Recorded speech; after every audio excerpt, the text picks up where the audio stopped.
दंगल TV का most popular TV serial मनसुंदर में आ चुका है। बहुत बड़ा ट्विस्ट जहां रहस्यों और साजिशों का ऐसा जाल बुन चुका है कि हर कोई हैरान है। कहानी की शुरुआत होती है उस सुबह से जब रूही खाटू श्याम बाबा के मंदिर में पूजा के लिए कलश लेकर जा रही होती है। उसने लाल साड़ी पहनी होती है, माथे पर बड़ी सी बिंदी और हाथों में पूजा का थाल होता है। कलश के ऊपर नारियल रखा होता है और उसके मन में एक ही प्रार्थना चल रही होती है, खाटू श्याम बाबा बस अब मुझ पर अपनी कृपा कीजिए। मुझे सुकून का सच जानना ही होगा ताकि मेरे और नाहर जी के बीच कोई गलतफहमी ना रहे। रूही जैसे जैसे मंदिर की ओर बढ़ती है, हवा का एक तेज झोंका आता है। अचानक उसके कलश पर रखा नारियल नीचे गिर जाता है। वह चौंक जाती है क्योंकि नारियल गिरकर थोड़ी दूर जाकर रुकता है। जब वह वहां पहुंचती है तो देखती है कि नारियल जिस जगह जाकर रुका है वहां एक पुराना लकड़ी का बॉक्स रखा हुआ है। बॉक्स बिल्कुल वैसा ही दिखता है जैसा सुकून के कमरे में पहले देखा गया था। रूही के मन में शक का बादल छा जाता है। वह धीरे धीरे झुककर उस बॉक्स को देखती है। तभी उसकी नजर उस पर से उठते हल्के धुएं पर पड़ती है। वह हैरान होकर बोल उठती है, यह क्या? इस बॉक्स से धुआं क्यों आ रहा है? धीरे धीरे उसका डर बढ़ने लगता है, लेकिन हिम्मत करके वह बॉक्स को वही उठाती है।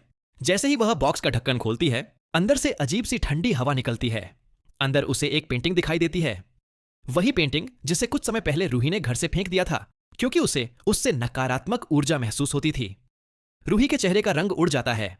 वह कहती है, यह तो वही पेंटिंग है, यह यहां कैसे आई? उसके मन में तुरंत सुकून का चेहरा घूम जाता है। उसे याद आता है कि यह पेंटिंग सुकून ही लेकर आई थी और उसी के कमरे में रखी गई थी।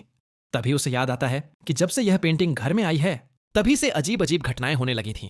बिजली का अचानक चले जाना, रात को किसी के कदमों की आवाजें और नाहर का अचानक गुस्से में आ जाना। रूही धीरे धीरे सारी कड़ियां जोड़ने लगती है। वह फुसफुसाती है, तो इसका मतलब सुकून ही वह आत्मा है जो इस घर में अशांति फैला रही है। इस रहस्य का पता लगाकर रूही अब किसी भी हाल में पीछे हटने वाली नहीं थी। उसने तय कर लिया कि अब वह सुकून का सच सबके सामने लाकर रहेगी। वह बॉक्स को लेकर सीधा घर आती है। घर पहुंचते ही सब लोग पूजा की तैयारी कर रहे होते हैं, नाहर, राध्या और बाकी परिवारजन। तभी रूही तेजी से अंदर आती है, हाथ में बॉक्स लिए हुए। दादी पूछती है, रूही बहू क्या हुआ? इतनी घबराई क्यों हो? रूही कहती है, आज मैं इस घर में छिपे एक बहुत बड़े सच का पर्दाफाश करने वाली हूं। सभी लोग चौंक जाते हैं। सुकून थोड़ा परेशान नजर आने लगती है। रूही सबके सामने बॉक्स रख देती है और कहती है, यह वही बॉक्स है जिससे इस घर की सारी मुसीबतें शुरू हुई हैं। वह बॉक्स खोलती है और सबके सामने पेंटिंग दिखाती है।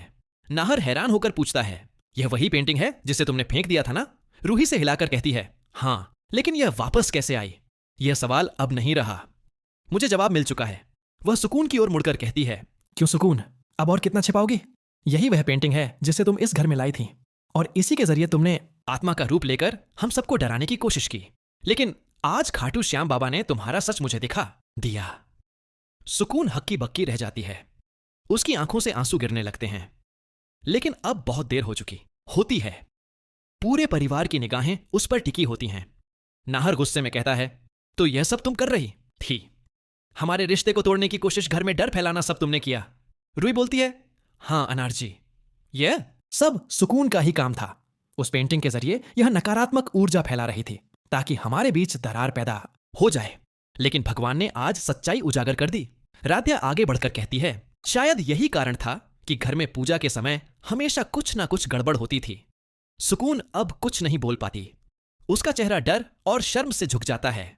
रूही खाटू श्याम बाबा की मूर्ति के आगे हाथ जोड़कर कहती है, धन्यवाद बाबा, आपने मुझे सच्चाई दिखा दी।